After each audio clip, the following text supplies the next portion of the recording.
Bago natin simulan ang kwento, please like and share the video at huwag na ding kalimutang mag-subscribe.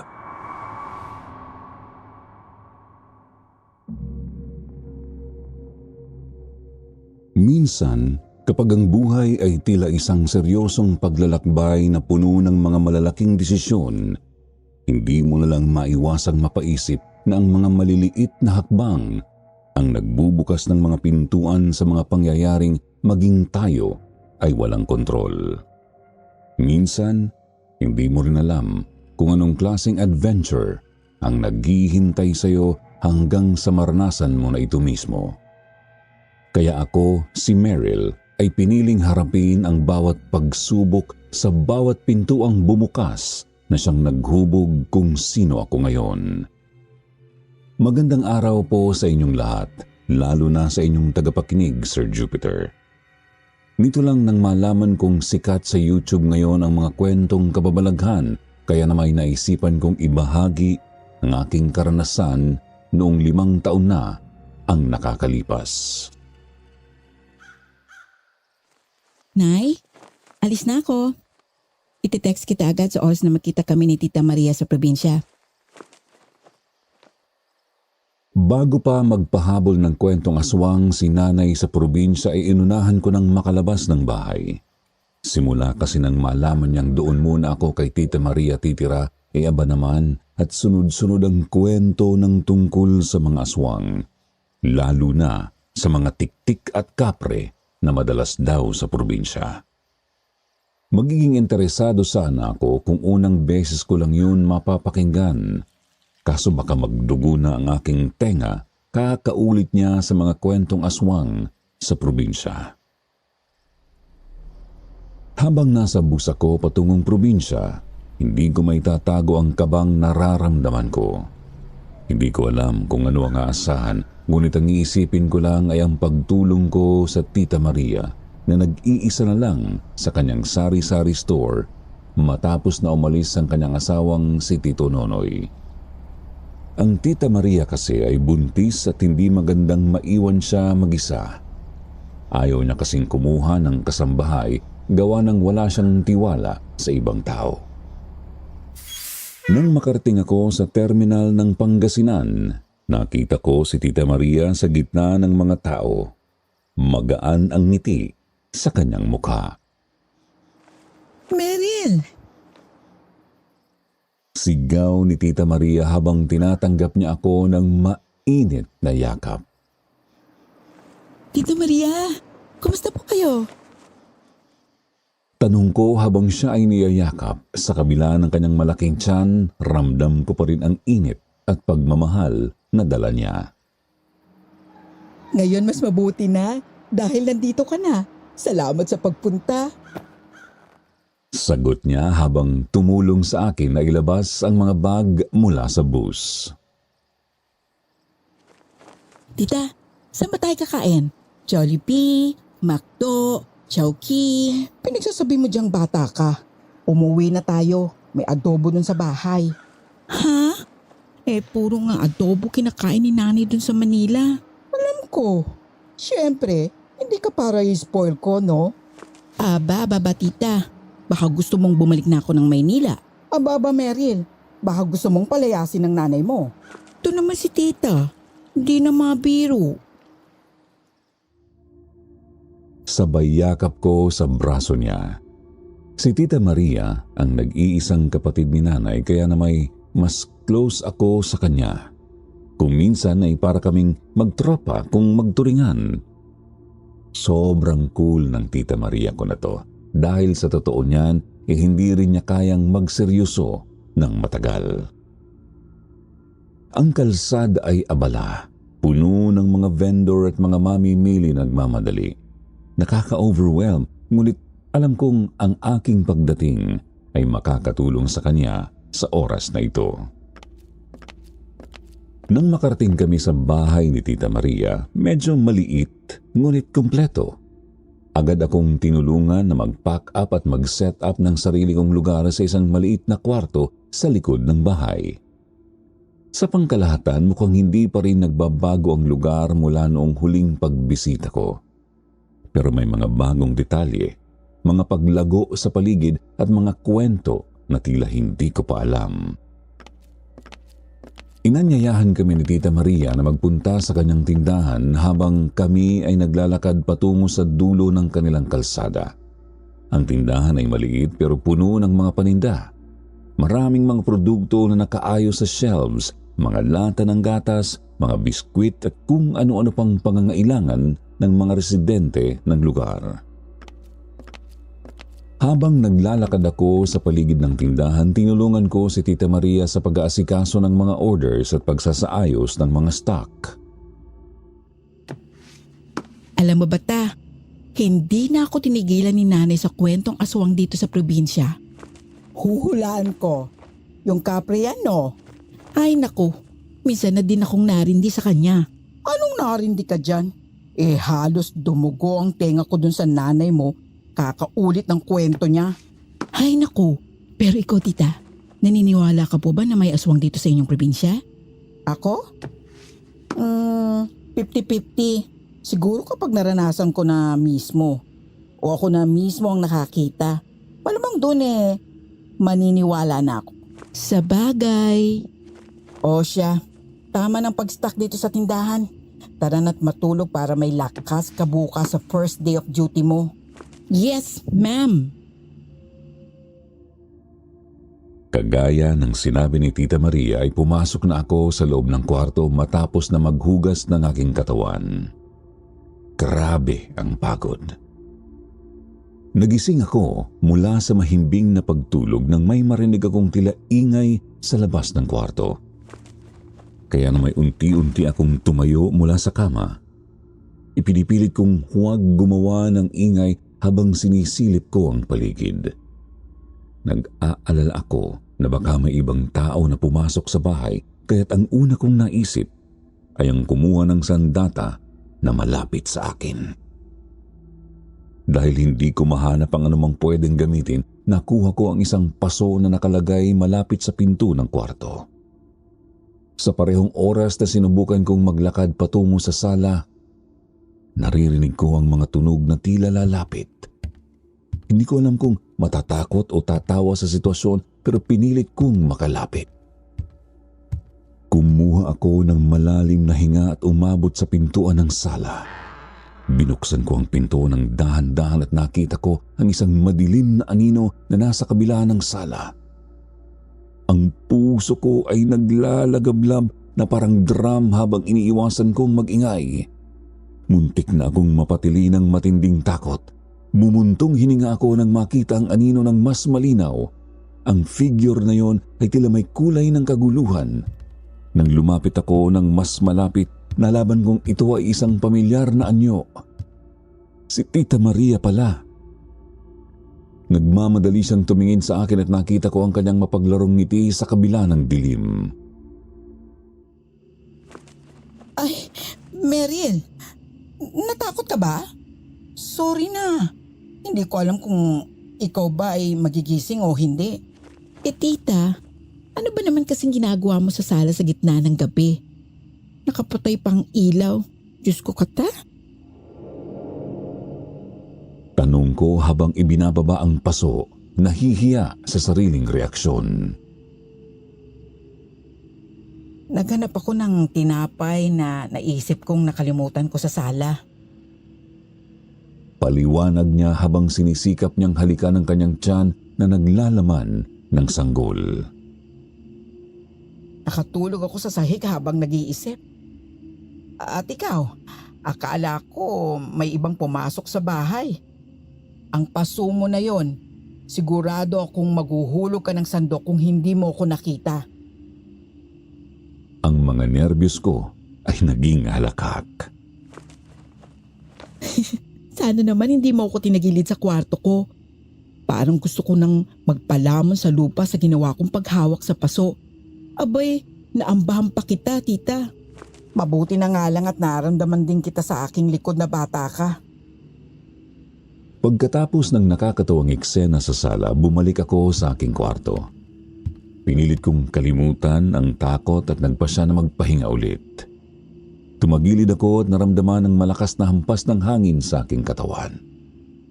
Nang tingnan ko kung saan yun ang galing, naiwan ko palang nakabukas ang bintana ng kwarto. Kaya na may tumungo ako doon para isara yun. Nang makalapit ako sa bintana at naglatag ng kamay para isara ito, napansin ko na may mga matang nakatingin sa akin mula sa dilim sa labas. Seryoso, ang pakiramdam ko ay parang sinasabi ng mga mata na binabantayan kita. Nagkibit balikat ako na tila hindi ko siya napansin, pero malinaw sa akin ang mga mata na yon na may matalim na tingin, malaki at maliwanag sa kabila ng dilim. Muntik na akong maihi sa sarili. Sana hindi totoo mga mata na ito. Sabi ko na lang sa sarili ko, pero sa totoo lang, mukhang hindi ito isang pangkaraniwang tao. Mukhang dapat na akong maniwala sa kwento ng aking nanay tungkol sa mga aswang. Nang tuluyan kong masara ang bintana ay agad akong nagtalukbong ng kumot. Takot na pinapakiramdaman ng paligid hanggang sa magising ako ng maliwanag na ang paligid. Unang araw ng duty ko sa tindahan Tita Maria at parabang hindi ko pa rin makalimutan ang nangyari kagabi. Ang mga matang yun mula sa dilim ay nananatiling sariwa sa aking alaala. Hoy, Meryl! Kailangan ko magpa-check up sa ospital. Kaya mo naman bang maiwan dito sa tindahan? Carry ko na ito, tita. Don't you worry. Sus! O siya, mauna na ako ha. I-text mo na lang ako kung may tanong ka sa presyo o kung sa ano pa man. Uuwi din naman ako bago magtanghali. Bibili na lang ako sa labas ng ulam natin. Jollibee? Karinderya, KJ? leche. Nagpasya akong magpatuloy sa aking bagong tungkulin, ang magbantay ng sari-sari store na punong-puno ng mga paborito kong snacks. Sa gitnang bahagi ng araw habang nag-aayos ako ng mga produkto sa sari-sari store, narinig ko ang malalakas na tinig mula sa labas. Mukhang ito ang grupo ng tsismosa sa barangay nila tita. At abangan naman, mag-asawa pa. Alam mo ba, tatay, ang anak ng kapitbahay natin, si Aya, ang sabi nila, sinusundan daw siya ng tik-tik. Oo, at saka hindi lang yan, nanay. Sabi ng kumpare ko na may anak na pulis na dating nobya ni Aya, naggulat na lang daw siya nang makitang si Aya sinugod sa ospital matapos na makitang walang malay sa daan pauwi ng bahay. Nako, nakakatakot naman na nangyayari sa kabilang barangay. Paano kung hindi pa nga din tumitigil ang mga aswang sa pag-atake dito sa ating probinsya? Paano kung atakihin din ang ating pamilya? Niwala ka ba doon, nanay? Di ba haka-haka lang yun ang ilan? Hindi mo ba alam yung kwento ni Neri? Hindi ba umalis yun sila dito ng asawa niya papuntang Manila para maiwasan ng tik-tik? Neri? Yung kapatid nito ni Maria? Hindi ba gumawa lang yun ang kwento para makaalis dito sa atin? Nagpanggap lang naman siyang buntis sa mga pagkakataong yon para makuha ng kanyang nobyo papuntang Manila. Alam na alam ko yan dahil nakainuman ko na ang kaibigan ng asawa ni Neri. At saka... Shh! Andyan ang anak niya sa tindahan. Tapos ay naramdaman ko na lang na nilingon nila ako. Kaya naman nilingon ko din sila at nang magtama ang aming mga mata, agad nilang iniwas yun na akala mo hindi ko sila narinig. Mga tsismosang to, parang ang sarap nilang paliguan ng mainit na tubig. Nako, anong oras na pala? Mukhang kailangan ng pakainin ng aking mga manok. Tatay, sasabay na ako sa'yo. Hindi ba bibili ka ng patoka sa palengke? Oo nga. Tara na, nanay. Matapos nun, agad-agad silang nagmamadali pa uwi. Kung totoo nga ang kanilang sinasabi tungkol sa tik-tik dito sa probinsya, mas kailangan kong bantayan ang aking Tita Maria. Pero yung kwento nila tungkol sa aking nanay, Diyos ko kung hindi lang talaga sila mas matanda sa akin. Pag-uwi ni Tita Maria mula sa ospital, halos lumipad ako sa pinto para salubungin siya. Kailangan niyang malaman ang tungkol sa tiktik para kung sakaling siya ang atakihin ito ay handa siya. Tita Maria, nandito ka na? May kailangan tayong pag-usapan. Ano ba yun, Meryl? At mukhang na-miss mo ko agad. Pumasok muna tayo sa loob, tita. Pagkapasok namin sa loob ay dumiretso kami ng kusina. Namili pala siya ng mga sangkap sa tanghalian namin.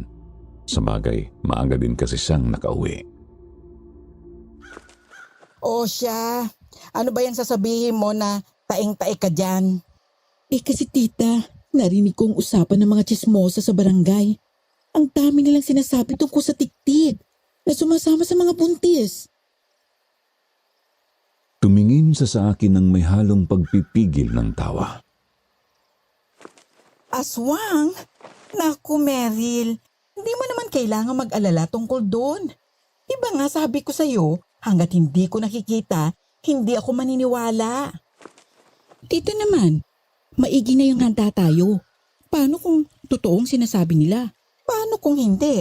Tita, Ang akin lang naman pamangkin na mahal ang kanyang tita at pinsan, hindi natin kailangang mataranta sa chismis lang sa daan. Kung gusto mo ng payo, magmasid ka na lang at huwag magbigay ng pansin sa mga ganitong kwento. paano kung magdala ka na lang ng bawang tuwing nalabas? Isipin mo na lang na pepper spray yun tapos. Ay nako, Meryl, baka mas maganda pang bumili tayo ng maraming bawang para sa adobo kaysa mag-alala sa mga aswang. Paano kung maghanap sila ng ibang paraan para pumasok sa bahay? Baka kailangan nating isilang mga pinto, maglagay ng asin sa paligid, o kaya magtayo ng isang barricade ng mga biskwit. Napangiti siya sa akin habang binibigyan ako ng isang sulyap ng pag-unawa. Meryl, hindi ko alam kung ilang ulit ko pang sasabihin, pero hindi mo na kailangan mag-alala tungkol sa mga kwentong yan. Mas maganda pang mag-focus tayo sa mga totoong problema, tulad ng pag-aasikaso ng tindahan at pagbibigay ng maayos na serbisyo sa mga customer. Pero tita, paano kung may biglang bumisita sa atin na may itim na mga mata? Mahahabang dila, parang sa mga kwento. Anong gagawin natin? Simple lang, Meryl. Kung gusto mo talaga ng sagot, mag-empake ka ng maraming bawang. Mag-stock ng lahat ng kailangan. At kung may dumating na aswang, bigyan mo siya ng discount sa mga chips natin. Hay naku tita, basta ako, gusto ko lang ligtas ka at ang aking pinsan. Ang sweet naman pala ng tita na yan. Huwag kang mag-alala. Kapag may naramdaman akong kakaiba sa paligid, ikaw ang una kong sasabihan. Dahil ako lang ang kasama mo sa bahay? Napakatalino mo talagang bata ka. Ikaw talaga tita. O siya, bumalik ka na sa pagbabantay ng sari-sari store bago ko pabawasan ang sweldo mo. Aba naman, puro ka chismis ah. Teka, may sweldo ako dito tita? Aba, oo naman. Kaso, nakabudget na sa everyday food natin. Sabay bumalik na ako sa pagbabantay. Si Tita Maria talaga, bihira lang makausap ng matino. Pero gayon pa man, hindi ko pa din inaalis ang pag-aalala ko sa aswang, lalo na sa na-witness ko kagabi.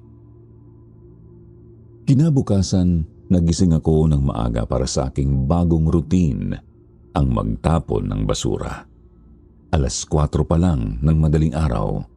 Ang malamig na hangin ang agad na sumalubong sa akin sa oras na tumapak ako sa labas ng bahay. Nang buksan ko ang pinto, kumaripas ako ng hakbang patungo sa tapunan ng basura sa likod bahay. Hindi ko pa gaanong nauunawaan ang paligid dahil sa dilim. Ang mga mata ko ay sinanay sa malamig na liwanag ng buwan nang bigla akong nakakita ng isang figure na nakatayo sa harapan ko. Ang figure na yon ay isang nakapagpatigas sa aking kinatatayuan. Isang nilalang na may mahahabang kamay at paa. Mga mata na malalim at parang naglalabas ng isang uri ng masamang pakiramdam. Agad kong nahulog ang hawak kong basura at napaatras ako ng mabilis. Ang puso ko ay parang sumabog sa bilis at ang paghinga ko ay naging mabigat sa takot. Sino ka? Ngunit ang nilalang ay hindi gumagalaw. Nanatili siyang nakatayo roon na parang nagmamasid sa akin. Ang mahahabang kamay at paa nito ay tila nagbibigay ng kakaibang pakiramdam, parang mga pangil na handa na akong sakmalin. Ang malalim na tingin nito ay nagpaparamdam sa akin na ang lahat ng mga kwentong aswang ay nagiging totoo. Sino ka? Anong gusto mo? Nagawa kong magtanong sa kabila ng nanginginig kong tinig. Nang hindi pa rin gumagalaw ang nilalang, nagpanik ako. Pumili ako ng pinakamadaling solusyon sa sitwasyon. Ang tumakbo. Nagsimula akong magmadali pabalik sa loob ng bahay at doon ay naabutan ko si Tita Maria na nasa kusina. Tita! Ay, Diyos ko ka. May? Sino yun? May aswang sa harap ng bahay. Ha? Ayan ka na naman. Meryl ha? Napakaaga. Totoo po. Halika. Nasaan? Huwag. Bako, anong gawin niya sa'yo, tita? Baka kung ano kamong gawin ko sa'yo kapag nalaman ko kung ano-ano na naman yung sinasabi mo. Pero, tita... Hindi siya nakinig sa akin at dumiretso sa labas. Agad naman akong sumunod sa kanya. O sige Meryl, ituro mo kung nasaan ang aswang. Nilingon ko yung lugar kung saan ko siya nakitang nakatayo kanina at sa laking gulat ko, wala na siya. Meryl. Pero, nandun lang siya kanina, tita. Sabay turo ko doon sa pwesto kung saan ko siya nakita. Isang malaking buntong hininga ang pinakawalan ni Tita Maria. Tara na sa loob, Meryl. At mukhang imbis na aswang ang makapahamak sa akin, yang pang mga pinaggagawa mo ang ipanganak ko ng wala sa oras. Pero, Bahala ka dyan. Sabay pasok niya sa loob kaya na may sumunod na din ako sa kanya. Pero hindi ako gumagawa ng kwento at sigurado ako sa nakita ko kanina. Kaya naman kung anumang uri ng aswang yon, ako na lang ang bahalang kaharapin yun. Sabado at nakaplano na lumabas kami ng pinsan kong si Mia na lumuwas pa mula sa kabilang city para makita ako. Ayaw ko mang iwan si Tita Maria mag-isa sa bahay, siya na din ang nagpumilit sa akin na lumabas kami, kundi palalayasin niya daw ako sa bahay. Mia? At doon nga ay nagsimula na ang napakahaba naming kamustahan. Nakaplano kaming manood ng sine kaya na may dumiretso na din kami sa loob matapos ang pag-iintay. Sa pagpasok sa loob ay nagulat ako ng tungkol pala sa aswang ang palabas. Akala ko ay love story. Naloko ako ng title. Habang nanonood ay nakwento ko kay Mia ang tungkol sa kababalaghan na nararanasan at naririnig ko doon sa bahay ni Tita Maria. At sa aking pagkabila ay hindi bago kay Mia ang aking mga kwento. Ayon sa kanya, masanay na daw ako dahil normal yun sa kanilang probinsya.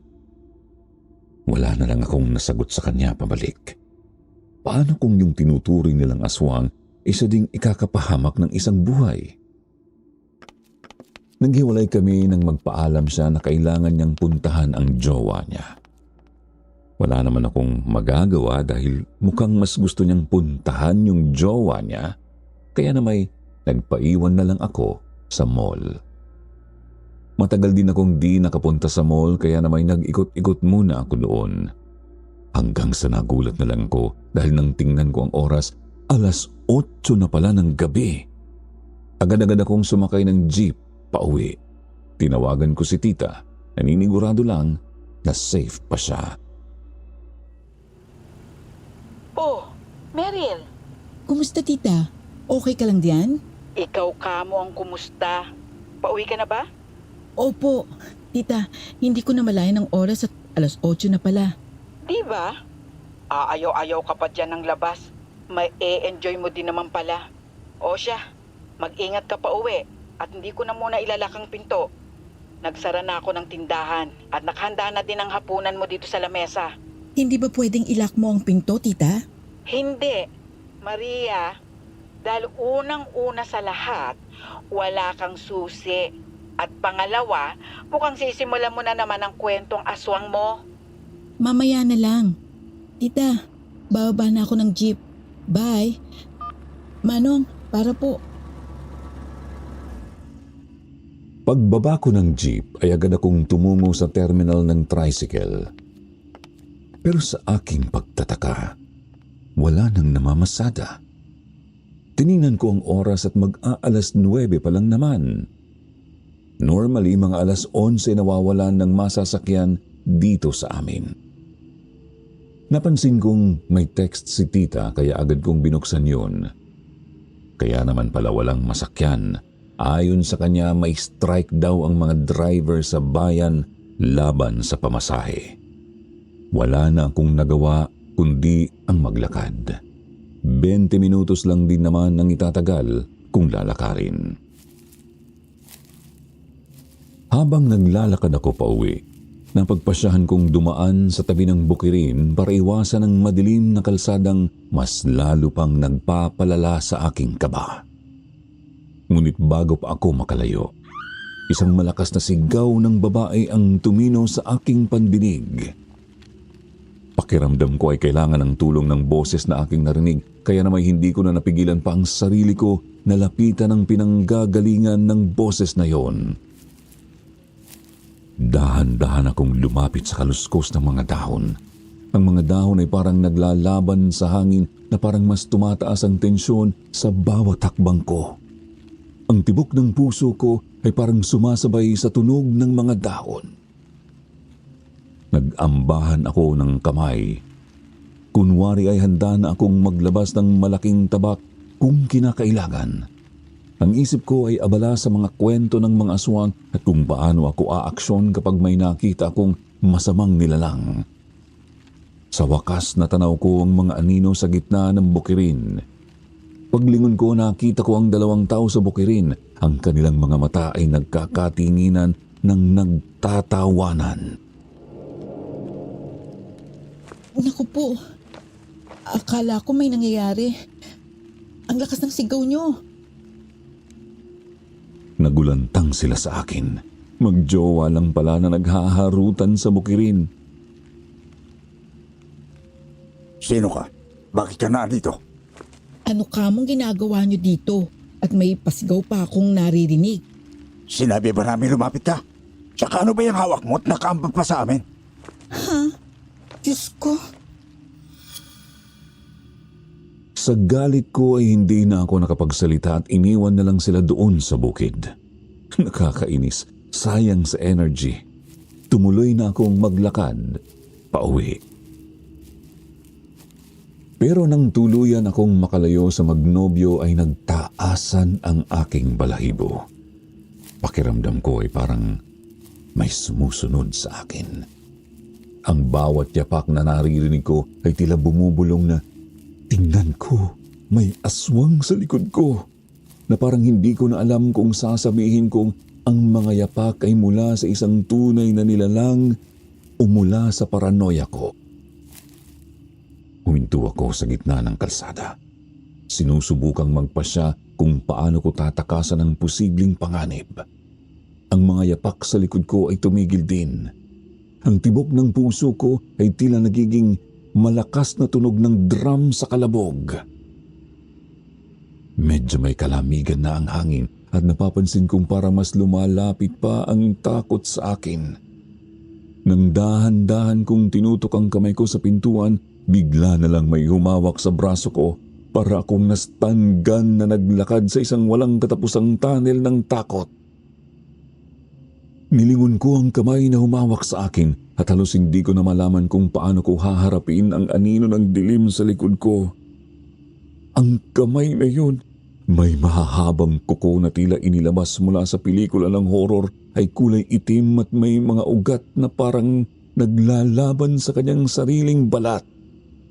Baka nga sa ilalim ng kamay na ito ay naroon ang lahat ng paboritong aswang ng mga bata sa gabi. Sino ka? Ang kamay ay nag-angat ng sarili mula sa aking braso at biglang lumitaw ang isang nakangiting mukha sa aking harapan. Sa pagkakataong ito, sigurado na ako, isang kapre ang aking nasa harapan. Gustuhin ko mang magsisigaw ay hindi sumusunod ang bibig ko sa akin. Tila ba hindi ako makapagsalita at labis ang takot ko sa nakangiting kapre sa aking harapan. Hanggang sa isang iglap, naramdaman ko na lang ang malakas na pagbagsak ng aking katawan sa sahig at nagdilim ang buong paligid. Nangimulat ko ang aking mga mata, bumungad sa akin ang liwanag mula sa mga ilaw sa kwarto ko. Ang sakit sa ulo ko, parang may nagsasampal sa loob ng utak ko. Nagumpisa akong mag-isip kung paano ako nakarating dito matapos ang nangyari sa akin kagabi. Dali-dali akong tumayo, pumunta sa labas ng kwarto at hinanap si Tita Maria. Nakapadyama pa siya at mukhang nagtataka sa biglaang paglabas ko. Tita Maria, paano po ako nakabalik dito? Alam mo ba kung paano ako nakapasok sa kwarto ko? Hala, Meryl, wala akong ideya. Kagabi pa ako natutulog nang dumating ka. Hindi ko nga rin alam kung paano ka nakapasok sa kwarto mo. Pero, hindi mo po ba ako tinulungan? Baka may nangyari sa akin. Oo kaya. Pero imbis na sumagot sa akin ay naglakad siya papunta sa aking kwarto. Nakasunod ako sa kanya. Alam mo, hindi kita maintindihan, Maria. Tingnan mo, wala namang masama sa kwarto mo. Di ba? Kung totoong may nangyari sa iyo, paano ka mapupunta sa kwarto mo? Sige nga. Sinubukan kong tingnan ang paligid ko. Oo nga, mukhang normal ang lahat, maliban sa isang bagay. Sa gilid ng kama ko may kalat na mga candy wrappers na hindi ko maalala kung paano napunta roon. Tanong ko, tinuturo ang kalat sa kama ko. Baka natagilid ka habang natutulog at nahulog ang mga candy mo. Paliwanag niya habang tinitingnan ang mga wrappers. Ang weird. Candy wrappers? Parang sa lahat ng mga kwentong narinig ko tungkol sa mga aswang, hindi naman nabanggit na mahilig pala sila sa candy. Hindi ko tuloy alam kung ano ang mararamdaman ko ng mga oras na yun. Tita, hindi kita maintindihan. Galing ako sa mall kahapon. Bakit ako magtatago ng candy sa bulsa ko? Leche, bahala ka na nga dyan. At anong oras na? Kung ayaw mo magbantay sa sari-sari store, ako na. Pero tita, sigurado po ako sa nakita ko kagabi. Kitang-kita ko ng mata sa mata. Harap-harapan yung aswang sa aking harapan. At ano, binuhat ka niya papasok sa kwarto? Walang ginawa sa'yo? Hindi ko alam. Sige, para matapos na ang lahat ng haka-haka mo, magpapatingin tayo bukas kay Mang Ramon. Mang Ramon? Sikat na albularyo dito sa ating lugar. Para matapos na ang lahat once and for all. Pupuntahan natin siya bukas ng umaga, okay? Sa ngayon, kaya na muna nating lumipas ang araw at magbantay ka na sa sari-sari store. Kundi makakatim ka na talaga sa akin. Nakatambay ako sa tindahan. Hindi ko alam kung anong gagawin sa araw na ito. Habang nagkukumpuni ako ng mga bagay sa isip ko, papikit na sana ang mga mata ko nang bigla akong nakarinig ng pamilyar na boses. Ang mag-asawang tsismosa at tsismoso ng barangay. Sila ang boses na nag-uusap sa labas. Siyempre, si Tita Maria ang kasama nila at sa sorpresa ko, mukhang close siya dun sa mag-asawa. Kung alam niya lang ang mga pinagsasasabi ng mag-asawang yun kay nanay noong nakaraang araw. Ngumiti ako sa kanila nang lumapit si Tita Maria at pinakilala ako. Pilit ng ngiti. Halata din ang ilang sa kanilang mga mukha nang makita ako. Oh, mga kaibigan ko. Ito si Meryl, pamangkin ko. Naku, ikaw na ba yan? Ang nag-iisang anak ni Neri. Nakaplano kaming maging ninang at ninong mo. Kaso lumuwas naman ng Manila ang iyong nanay. Sayang eh. Marami ka sanang natanggap na regalo sa amin. Hindi ko alam kung nakangiti pa ba ako ng mga oras na yon, pero sigurado akong nandidiri ako sa mga pinagsasasabi nila. Matapos nilang magsabi ng kung ano-ano tungkol kay nanay. Habang sila ay nakaupo sa labas ng tindahan at ako naman ay nagbantay na muli ng tindahan, rinig na rinig ko ang mga boses nila. Ang usapan nila ay tungkol sa isang kapre na umaaligid daw sa aming lugar. Ayaw ko mang makinig, dahil usapan nila yon, anong magagawa ko kung abot dito ang kanilang mga boses? Nakita mo ba? Sabi ng kapatid ko isang gabi, may nakita siyang kapre na may mahabang buhok at nagsusumunod sa isang dalaga. Ano ba kayo, Mare? Pare, hindi ako naniniwala sa mga ganyang kwento. Baka nagkamali lang ang mga tao. O kaya naman ay may mga maling akala lang.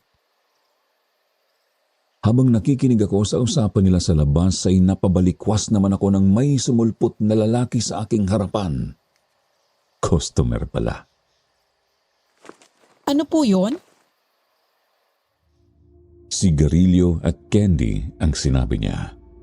Nakahawak ako sa isang pakete ng sigarilyo at candy na binili ng lalaki. Agad ko itong ibinigay sa kanya.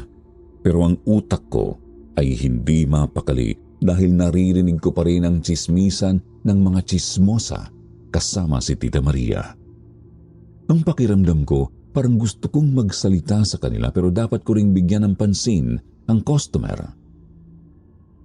Nang matanggap niya ang sigarilyo, napansin ko na tila hindi tama ang binigay kong uri. Mukhang mali ang brand. Hindi ko na napigilan at agad kong binaling ang pansin sa sitwasyon. Sorry, mukhang hindi itong binili mo. Teka lang ha. Sorry. Habang nagsusori ako sa lalaki, nagtama ang mga mata naming dalawa. May kakaibang pamilyar na pakiramdam ako sa kanya. Parang pamilyar ang itsura niya kahit na hindi ko matukoy kung saan ko siya nakita. Nakita niya ako na patuloy na nakatingin sa kanya at nagtanong. Miss, may problema ba sa mukha ko? Oh, wala naman. Sorry, medyo pamilyar lang ang mukha mo. Siguro nakikita kita sa paligid. Dito, biglang napangiti kami ng sabay at hindi ko namamalayan. Nagkakaroon kami ng natural na pag-uusap.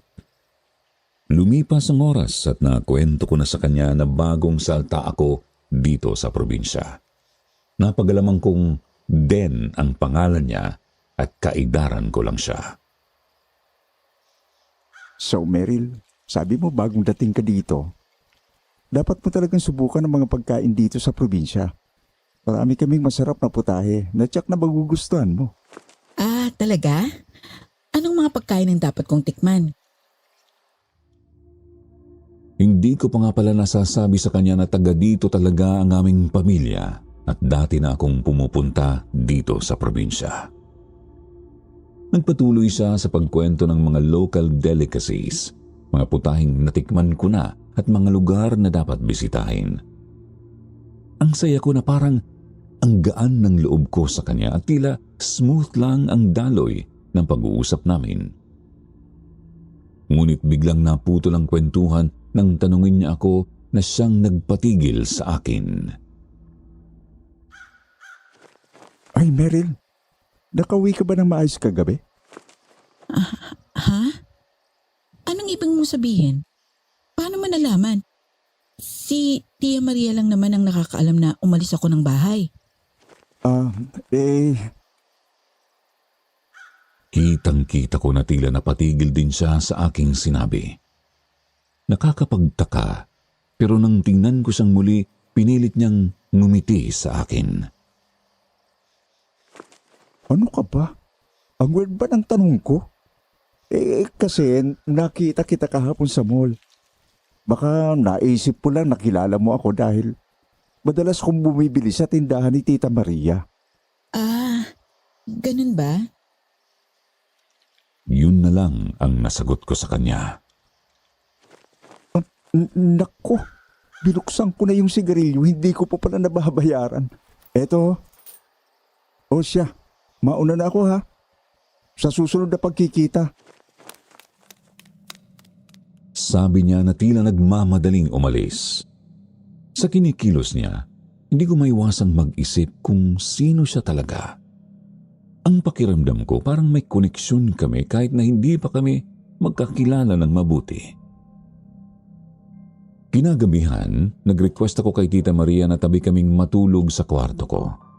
Medyo nag-aatubili siya sa una, pero nag-aliw ako nang maipilit ko rin siya.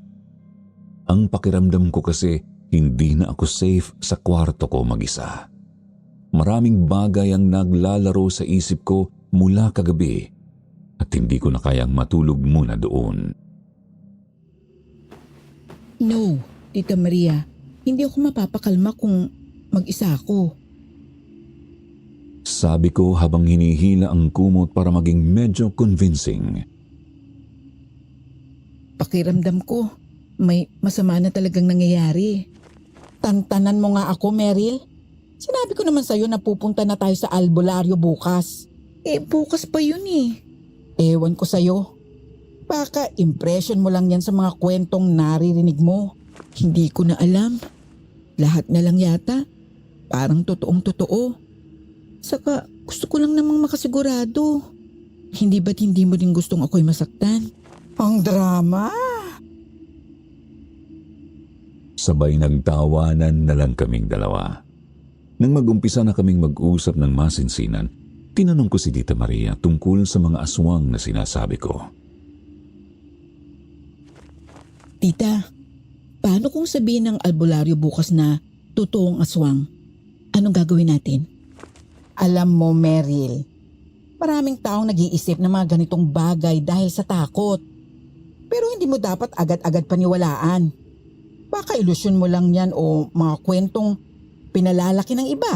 Paano nga kung totoo, tita? Di totoo. Hindi ko alam pero parang nararamdaman kong pinipilit lang ni Tita na hindi maniwala sa mga aswang. Sabay baling niya sa ibang topic.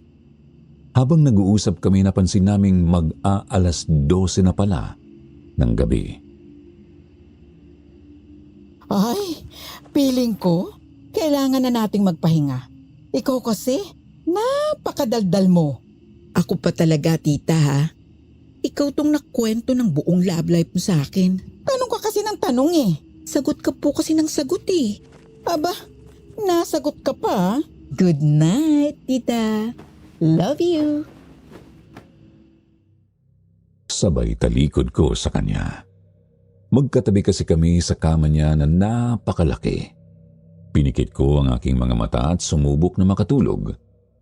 Ngunit habang nakahiga kami, biglang may naramdaman akong umupo sa kama. Nagtakbo ang puso ko sa kaba nang makita ko si Tita Maria na nakaupo at nakaturo ang daliri sa bintana. Tita Maria, bakit? Nakikita mo ba yan? Sumunod ako sa kanyang tingin at doon sa madilim na bintana, nakita ko ang isang pares ng matang malalim na nakatingin sa amin. Para itong mga mata na nagmamasid mula sa dilim na parang nag-aabang ng tamang pagkakataon para lumabas. Yan yung sinasabi ko mga mata, tita. Hindi. Natigil kami nang mawala sa aming paningin ang matang nakatitig sa amin. Ramdam ko ang takot ni Tita at ang balahibo ko ay nagsimula na ding magtaasan. Matulog na tayo ulit. Humiga na si Tita pero hindi ko maiwasang tumingin sa kanya at bantayan siya. Napabalikwas kami sa kama ni Tita Maria nang may marinig na ingay sa taas ang ingay ay parang may malalakas na hakbang kaming naririnig sa bubong. Tita? Shh! Sa mga sandaling yun, sunod-sunod na yapak mula sa bubong ang narinig naming bumabalot sa paligid namin. Ang tunog ay tila isang serye ng malalakas na hakbang na parang may mga nilalang na naglalakad doon. Ang pakiramdam ko para bang bawat hakbang ay palapit sa aming kwarto. Hindi ko na kaya to. Akma akong tatayo para sana tingnan kung saan, ano o sino ang gumagawa ng ingay. Pero napatigil ako nang hilahin ni Tita Maria ang aking kamay. Hindi, Meryl. Huwag mong gawin yan. Dito ka lang. Baka mas mapalala pa natin ang sitwasyon. Mas mabuti pang manatili na lang tayo dito sa kwarto. Kung ano man yan, mas mabuting huwag na tayong gumalaw. Naisip ko rin na baka may punto siya. Ang kalabog ng puso ko ay hindi na makapaghintay pang lumabas ng kwarto.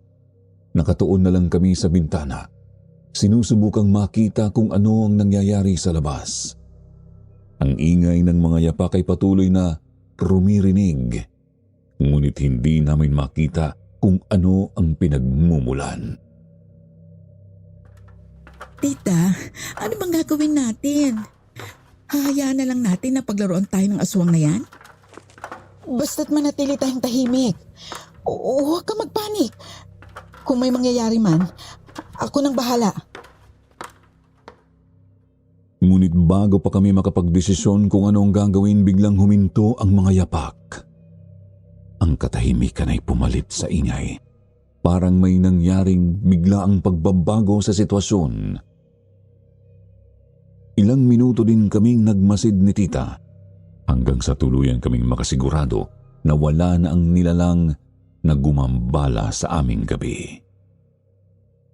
Kinaumagahan, medyo awkward ang paligid matapos na matuklasan na din ni Tita Maria na totoo nga ang aswang na aking sinasabi. Alam mo, Tita, hindi naman sa pinamumukha ko sa yung hinangabang sinasabi ko. Pero anong gagawin ko Sinabi ko naman kasi talaga sa'yo. Ano ka ngayon dyan? Biro ko sa kanya para mas gumaan ang atmosphere namin. Bakit? Sabi ko, 50-50 Hindi ko naman sinabi na hindi ako naniniwala fully. Diyos ko, lulusot ka pa dyan. Tawa na lang ang nasagot namin sa isa't isa. Magsasara muna tayo ng tindahan. Kailangan nating bumisita kay Mang Ramon ngayong umaga. Sige po. Alas 8 nang lumabas kami ng bahay para puntahan si Mang Ramon sa kanyang bahay. Sa dulo lang naman ng barangay ang bahay niya, kaya naglakad na lang kami ni Tita. Sa mga kwento ng mga tao, kilala siya sa kanyang kakaibang pamahiin at pamamaraan sa pagpapalayas ng mga espiritu. Pagdating namin sa bahay ni Mang Ramon, agad naming napansin ang kakaibang aura ng lugar. Ang bahay niya ay puno ng mga pampaswerte, mga agimat at kung ano-ano pang mga orasyon na nakalagay sa dingding. Napaka-weird ng kanyang kinikilos habang ipinakita ang mga kagamitan niya. Oh, Meryl, Maria, sigurado ba kayo sa nais niyong gawin? Mahirap ang mag-imbestiga sa mga ganitong bagay. Oo, Mang Ramon. Matapos ang nangyari sa akin itong mga nakaraang araw at ang nangyari sa amin kagabi, kailangan naming maliwanagan sa nangyayari sa aming paligid. Sige, mainam nang sigurado kayo sa inyong desisyon. Kumuha si Mang Ramon ng mga gamit na pangalbularyo.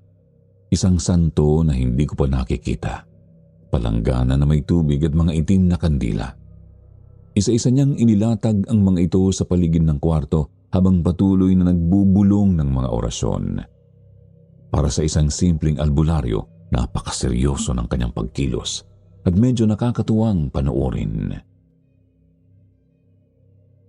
Ngayon, tingnan natin kung may mga espiritu na nagkukubli sa paligid. Sabay nagsimula siyang magbigkas ng mga sagradong salita. Habang ginagawa niya ang ritual, napansin namin ang isang bagay na sobrang nakakagulat. 2 nilalang na tila hindi namin inaasahan ang lumabas sa plangganang may tubig na natatapunan ng upos ng itim na kandila na kanyang hawak. Dalawa? Tama ka, Meryl. May isang kapre na nagbabantay sa iyo at isang tiktik na nagmamasid lamang kay Maria. Tik-tik? Ang mga aswang na ito ay maaaring magdulot ng takot, pero sa aking palagay ay kaya silang mapuksa. Kailangan yung gumamit ng mga simpleng ritual at mga pampaswerte para mapaalis sila. Anong klaseng mga pampaswerte at ritual ang dapat namin gawin, Mang Ramon? Merong bilihan sa palengke ng mga pangontra sa aswang. Sa ritual ay meron ako ditong libro na puno ng dasal na maaari niyong banggitin sa oras na saktang kayo ng mga aswang. Anong libro, Mang Ramon? Ito, Sabay abot niya sa amin ang isang libro na kulay itim. Binuksan ko yun at kapansin-pansin ang mga dasal na nakasulat doon. Hindi yun pamilyar sa akin bilang isang Katoliko. siguro ay nagtataka ka sa mga salita sa bawat dasal.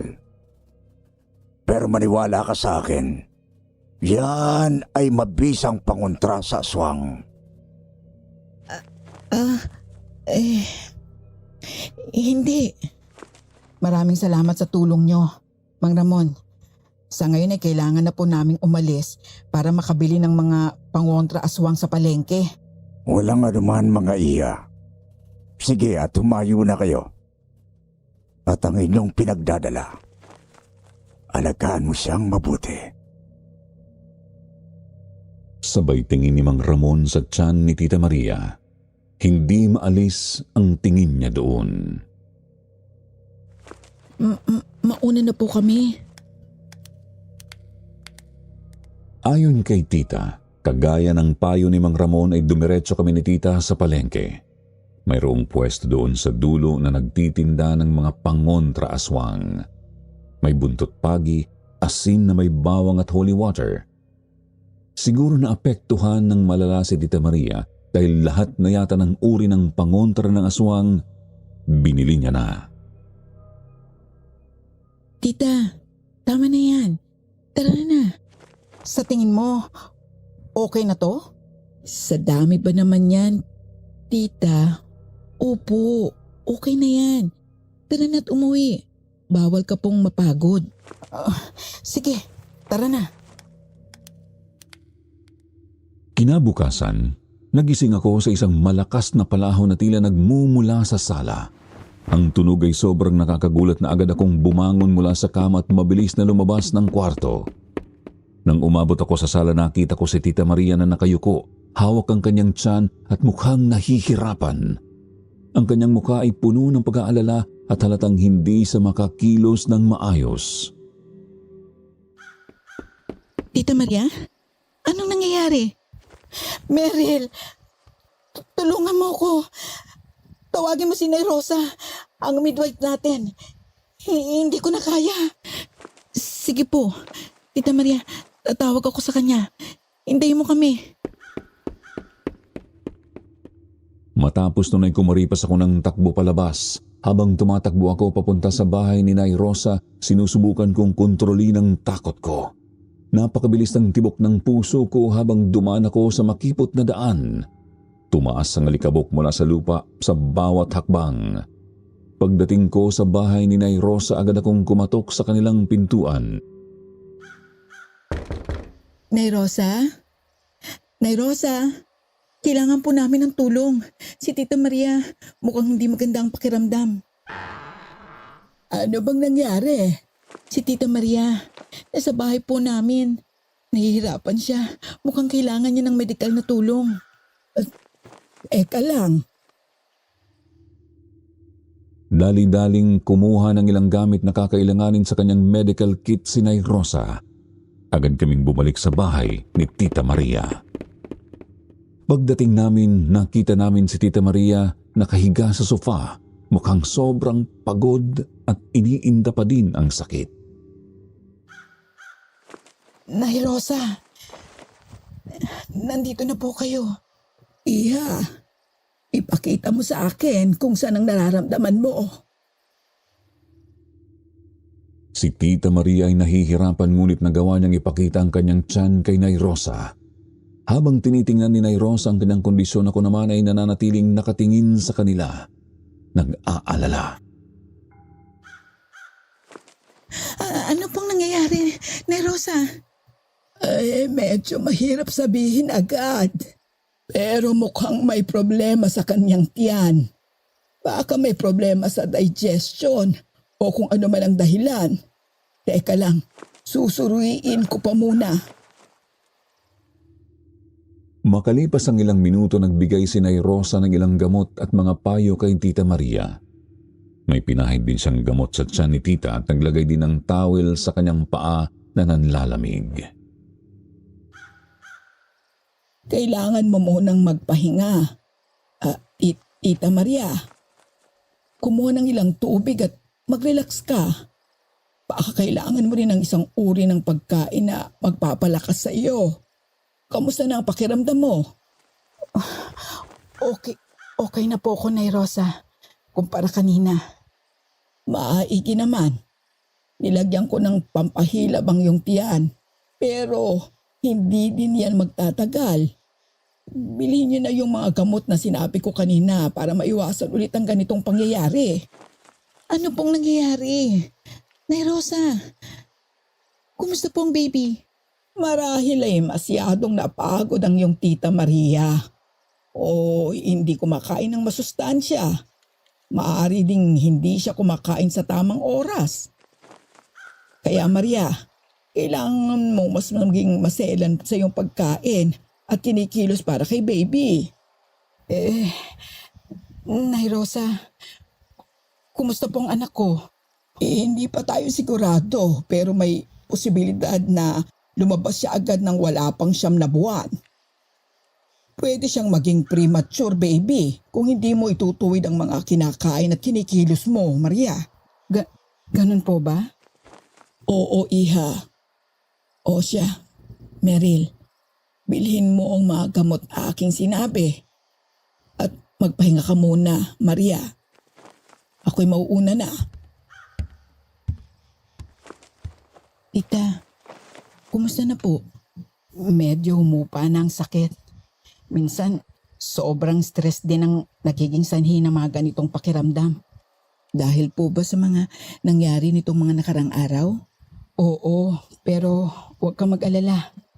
Handa na naman tayo sa kung ano man ang posibleng gawin sa atin ng mga aswang. Sa ngayon magpapahinga muna ang tita mo ha. Ikaw na munang bahala sa tindahan. Pero, kailangan ko pong bilhin ang mga gamot na nireseta ni Nay Rosa. Mamayang hapon na. Meryl, sa ngayon ay bantayan mo muna ang tindahan. Ha? Pero kailangan niyong uminom ng gamot. Huwag mo akong alalahanin. Kalmado na ang palagay ko. Mamayang gabi na naman ay iinumin ko mga nireseta ni Nay Rosa. Pero sa ngayon ay bantayan mo muna ang tindahan at hayaan mo muna ako makapagpahinga. Gusto ko pa sanang magpumilit pero naisip ko na lang na huwag makipagtalo kay Tita Maria. Kaya na may pumwesto na ako sa tindahan para magbantay. Nagising ako mula sa siesta ko nang marinig ko si Tita Maria na tinatawag ang pangalan ko mula sa sala. Ang tunog ng kanyang tinig ay nakakabahala, kaya agad kong pinuntahan siya sa sala. Pagdating ko sa sala, nakita ko si Tita Maria na nakayuko sa sofa. Hawak ang kanyang tiyan at namimilipit sa sakit. Ang kanyang mukha ay puno ng pag-aalala at halatang hindi siya makapagpahinga ng maayos. Tita Maria, anong nangyayari? Meryl, kailangan kong gamot. May konting hapdi na naman sa tiyan ko. Magsara ka muna ng tindahan at bumili ka ng gamot sa butika. Gusto mo bang tawagin ko po uli si Nay Rosa? Huwag na. Baka hindi naman ganun kalala. Baka yung gamot nang makakapagpahinga sa akin. Tsaka magkagabi na. Wala nang oras. Kaya magmadali ka na. Ayokong iwan ka dito sa ganitong sitwasyon, tita. Baka kung anong mangyari sa'yo. Kaya ko pa naman. Hindi naman siguro ganun kalala. Basta bilhin mo na lang ang gamot. Siguradong makakaramdam na ako ng ginhawa kapag nakakuha na ako ng gamot. Sige po, tita. Magsasara na ako ng tindahan at pupunta ako sa butika para bumili ng gamot. Huwag ka mag-alala. Babalik ako agad. Agad kong tinulungan si Tita Maria na maging maginhawa ang upo sa sofa at agad na nagsara ng tindahan. Tumakbo ako palabas ng bahay, sinubukan na makuha ang tamang gamot sa butika. Habang tumatakbo ako sa makipot na daan patungo sa butika, nag-aalala ako sa bawat hakbang ko. Ang lahat ng mga posibleng senaryo ay naglalaro sa isip ko mula sa malalang kondisyon ni Tita Maria hanggang sa pag-abot ko sa gamot na kailangan niya. 1 oras din mahigit ang binyahe ko dahil sa traffic. Sumakto kasi sa uwian ng mga bata sa bayan. Sa kasamaang palad ay malayo ang butika sa aming lugar. 6:00 na nang matungtong ko ang butika at sa kinamalas-malasan, mapila pa. 30 minutos din bago ko nakuha ang gamot na kailangan ko. Agad akong lumabas ng butika at nagmamadaling nag-abang ng masasakyan pa uwi. Habang naghihintay ako ng jeep na mapuno ng pasahero, napansin kong halos lahat ng dumaan ay puno na. Napakahirap makahanap ng masasakyan at nag-aalala na ako na baka matagalan pa ako bago makauwi. Den? Anong ginagawa mo dito? Pauwi na ako galing sa trabaho. Napansin kita na mukhang nahirapan ka makasakay. Sabi ko, baka pwede kitang isabay. Talaga ba? Paano ba naman kasi? Sobrang hirap makahanap ng jeep ngayon. Maraming pasahero. Oo nga eh. Peak time kasi ngayon. Uwian ba? Kung gusto mo, sumabay ka na lang sa akin.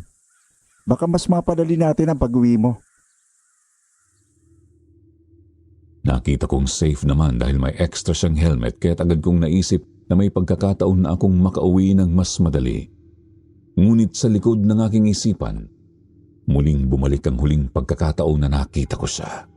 May mga duda pa rin ako sa kanya at hindi ko maiwasang mag-isip kung ito ay isang mabuting pagkakataon o may ibang layunin siya. Wala ka bang ibang pupuntahan? Wala. Didiretso na ako sa bahay. Gusto ko sana makatulong at baka hinahanap ka na sa inyo. Maggagabi na rin kasi. Kung hindi mo gusto, okay lang naman. Ayun nga lang kung maghihintay ka pa ng ibang masasakyan, baka tagilid pang oras na to. Napaisip ako sandali. Sa isip ko si Tita Maria ang dapat kong isipin. Kailangan niyang makuha ang gamot at hindi ko siya pwedeng iwan sa ganitong kondisyon.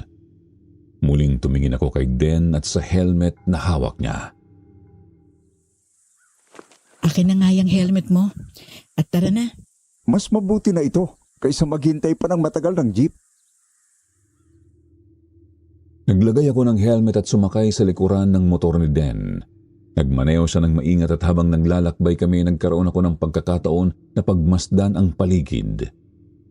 Sa una medyo nag-aalala ako, ngunit ang mga kalsada ay tila tahimik at maayos at si Den naman ay tila nagmamaneho ng maayos. Hindi nagtagal ay nakarating na ako ng bahay. Pero sa oras na lumapag ang paa ko sa lupa, hindi ko maintindihan pero may kakaiba akong nararamdaman. Okay ka lang ba, Meryl? Parang... Ano yun? Kailangan mo bang kasama? Hindi na. Kaya ko na ito. Maraming salamat sa tulong mo, Den. Makakauwi ka na. Babawi na lang ako next time. Mag-ingat ka. O sige, walang anuman. Salamat. Pagbukas ko ng pinto ng bahay, agad akong nagulat sa kalat na bumarurot sa aking paningin. Ang mga gamit namin na dati maayos na nakalagay ay nakakalat sa paligid ng sala at kusina. Ang pangit ng pagkakaayos ay nagpapakita ng isang malinaw na senyales na may nangyaring hindi maganda. Agad na pumasok sa isip ko si Tita Maria, kaya na may nagmamadali kong hinanap siya. Ang puso ko ay mabilis na tumibok sa kaba habang sinusubukang hanapin si Tita Maria. Tumakbo ako papunta sa kwarto ko, umasa na makikita ko siya roon. Ngunit nang makarating ako sa pintuan ng kwarto, huminto ako sa pagkakabukas ng pinto. Ang tanawin sa loob ay nakakapagpabagabag. Nakita ko si Tita Maria na nakahiga sa kama. Ang mga kamay at paa niya ay nakatali sa mga poste ng kama at may nakabusal na piraso ng tela sa kanyang bibig. Agad kong nilapitan siya at sinubukang tanggalin ang mga tali sa kanyang mga kamay at paa. Ngunit habang tinatanggal ko ang mga tali, natigilan ako nang makita si Mang Ramon na nakatambay sa gilid ni Tita Maria. Ang presensya niya sa gitna ng lahat ng kaguluhan ay tila mas nakakapagbigay sa akin ng ibang klase ng takot. Mang Ramon? Bakit nandito ka? Anong ginagawa mo? Si Mang Ramon na ngayon ay mukhang naguguluhan din ay nagtaas ng kanyang mga kamay, sumenyas na wala siyang ginagawang masama.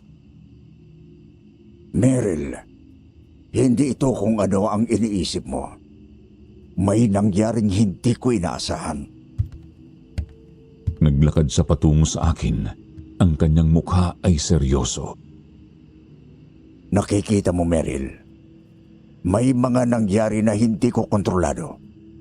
Nang pumunta ko dito, nakita kong nagkaroon siya ng mga sintomas na mukhang may koneksyon sa mga aswang ang sinasabi nila.